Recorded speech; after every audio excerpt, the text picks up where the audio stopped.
মাননীয় প্রধানমন্ত্রী, আসসালামু আলাইকুম। আমি শামীমা আক্তার, স্পেশাল করেসপন্ডেন্ট, দেশ টিভি। মাননীয় প্রধানমন্ত্রী, শুরুতেই আমি আপনাকে অভিনন্দন জানাচ্ছি। আজকে 25শে জুন পদ্মা সেতু উদ্বোধনের দ্বিতীয় বর্ষপূর্তি হচ্ছে। আপনার চ্যালেঞ্জে জাতি পদ্মা সেতুর যে সুফল পাচ্ছে সেটি কেবল বলার অপেক্ষা রাখে না। আমরা বেশ সারা জাতির কাছে একটি জিনিস শুনেছি যে আপনার যে সুদূর প্রসারী চিন্তা এবং আপনার যে নিজের নেওয়া যে চ্যালেঞ্জ আপনি করতে পেরেছেন, এজন্য আপনাকে ধন্যবাদ জানাচ্ছি। মাননীয় প্রধানমন্ত্রী, ভারত বাংলাদেশের অকৃত্রিম বন্ধু, ৭১-এ সেই প্রমাণ তারা রেখেছে, আমরা তা দেখেছি।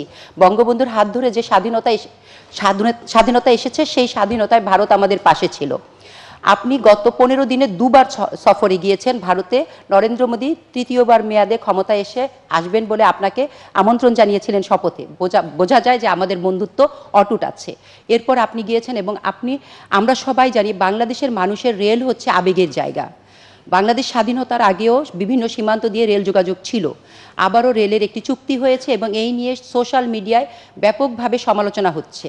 আপনি যদি এই কানেক্টিভিটির ফলে বাংলাদেশ কিভাবে সুফল পাবে সেই বিষয়টি একটু পরিষ্কারভাবে বলতেন, তাহলে আমরা ধন্যবাদ। যোগাযোগ চালু হতে সমালোচনা হচ্ছে কেন?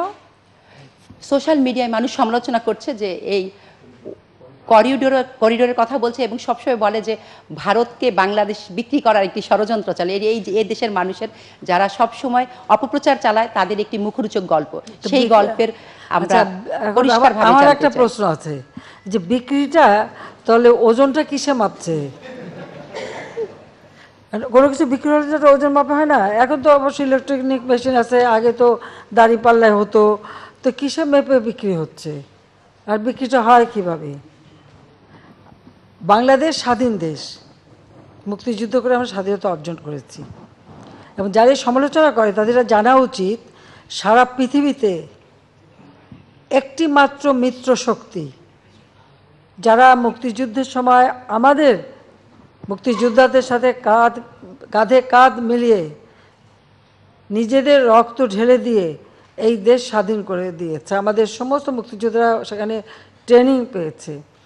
পৃথিবীর যে কোনো দেশ যারাই কোনো যুদ্ধে মিত্রশক্তির সঙ্গে সহযোগিতা করেছে বা মিত্রশক্তি তাদের এসে সাহায্য করেছে, তারা কিন্তু সেই দেশ থেকে কোনোদিন ফেরত যায়নি। এখনও জাপানে আমেরিকার সৈন্য, জার্মানিতে রাশিয়ান সৈন্য সহ এরকম পৃথিবীর বিভিন্ন দেশ দেখলে সে দৃষ্টান্ত পাওয়া যাবে। এখানে ভারত কিন্তু ব্যতিক্রম।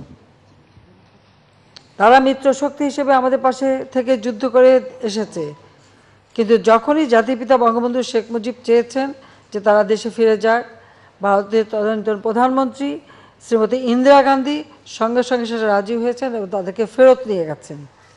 তারা যে যুদ্ধের সরঞ্জামাদি সব কিছু নিয়েই কিন্তু এসেছিল, এখানে যুদ্ধ করেছিল। পাকিস্তানি হানাদার বাহিনী সারেন্ডার করেছিল তাদের কাছে। কিন্তু আমরা কিন্তু স্বাধীন সার্বভৌম রাষ্ট্র পেয়েছি, কারণ তারা কিন্তু ভারতীয় সেনাবাহিনী প্রত্যাহার করে নিয়েছে। এরপরে যারা কথা বলে যে ভারত বিক্রি হয়ে যাবে, এরপরে বিক্রিটা হয় কিভাবে, সেটাই তো আমার প্রশ্ন। আসলে যারা এটা বলে তারা নিজেই ভারতের কাছে বিক্রি করা। কারণ আমরা তো দেখেছি যখন মিলিটারি ডিক্টেটর এসেছে, জিয়া, এরশাদ, খালেদা জিয়া উপর দিয়ে ভারত বিরোধী কথা বলেছে আর ভারতে যেয়ে তাদের পা ধরে বসে থেকেছে। এগুলো আমার নিজের দেখা জানা। কাজে এই ধরনের কথা বলার কোনো অর্থ হয় না। আমাদের স্বাধীন সার্বভৌম দেশ, যত ছোট হোক, এটা আমাদের সার্বভৌম দেশ। আর সেই সার্বভৌমত্ব রক্ষা এবং সক্রিয়তা বজায় রেখেই আমরা বন্ধুত্বপূর্ণ সম্পর্ক রেখেই কাজ করছি। আজকে এই যে আমরা সমস্ত যোগাযোগ ব্যবস্থা খুলে দিলাম, তাদের সবথেকে বেশি লাভবান তো আমাদের দেশের মানুষ। তাদের যোগাযোগ করতে হয়, যেতে হয়, চিকিৎসার জন্য যায়, পড়াশোনার জন্য যায়, অন্যান্য কাজে যায়, হাটবাজার করতে যায়, আজমির শরীফে যায়, আবার বিভিন্ন জায়গায় যায়। তো আমাদের ব্যবসা বাণিজ্যের ক্ষেত্রটা তো আরও উন্মুক্ত হবে। যেখানে বিক্রি আমরা করি না, যারা কথা বলে তারা বেচার জন্য অথবা ওই ইউজ মি, মানে ব্যবহার করুন আমাকে, এই নিয়ে বসেই থাকে। এটা হলো বাস্তবতা। শেখ হাসিনা এই দেশকে বিক্রি করে না, কারণ আমরা এই দেশ স্বাধীন করেছি, এটা তাদের মনে রাখা উচিত। আর যে কষ্টটা আমরা ভোগ করছি সেটা আমরা জানি না। যারা বিক্রির কথা বলে ৭১ সালে তারা পাকিস্তানি দালালি করছে আর কি করেছে।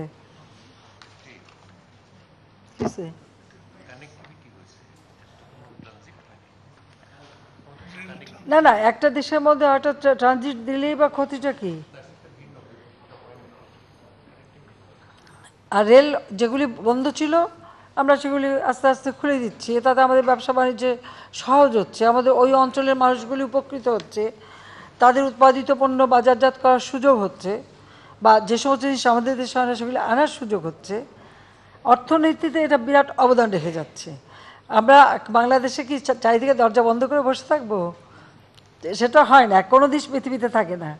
আজকে ইউরোপের দিকে তাকান, সেখানে কোনো বর্ডারই নাই, কিছুই নাই। তাহলে কি একটা দেশ আরেকটা দেশের কাছে বিক্রি করে দিয়েছে? একসময় রোম্যান্স ল্যান্ড ছিল, আমরা যখন ইউরোপ সফর করতে দেখেছি সবাই এক জায়গায় গাড়ি থেকে নামতে হয়েছে, পায়ে হেঁটে যেয়ে আবার মানে কাস্টম চেকিং করে আবার পায়ে হেঁটে উঠতে হয়েছে। এখন কিন্তু সেসব কিচ্ছু নাই, হ্যাঁ সব ঠিক আছে। কিন্তু প্রত্যেকটা দেশ সভরেন দেশ, স্বাধীন দেশ, কই কেউ কাউকে তো বিক্রি করেনি। তা আমরা সাউথ এশিয়াতে কেন এই বাধা দিয়ে রাখবো? কারণ আমাদের দেশের মানুষগুলির কথা চিন্তা করতে হবে, কারণ আমাদের মানুষের ভাগ্য পরিবর্তন করাটাই আমাদের সব থেকে বেশি প্রয়োজন। ধন্যবাদ।